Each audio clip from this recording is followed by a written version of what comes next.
Hey, Josh Brown here. Today we're going to be talking about how tone matters. First, a question. So how much more important is tone than the actual words that we're going to use? I scoured studies across the internet and I found that tone matters 70 to 93% more than the actual words that we use. That's a lot.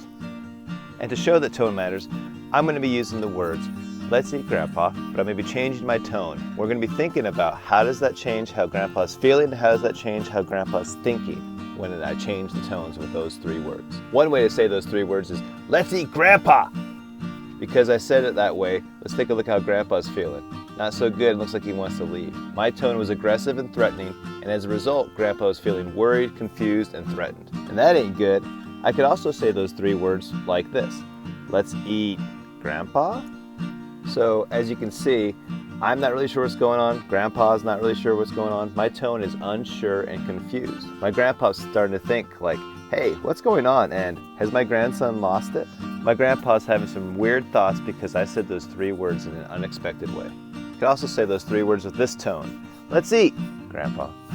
Notice that I'm not even looking at Grandpa and I'm kind of turning away from him. My tone is not interested, and that's going to affect how Grandpa's thinking and feeling. Grandpa's going to be wondering, am I even invited? Or do they care? He's going to be feeling sad and disappointed. Now I could also say those three words with this tone. "Let's eat, Grandpa." In addition to that changing my tone, I'm also getting closer to him with smiling.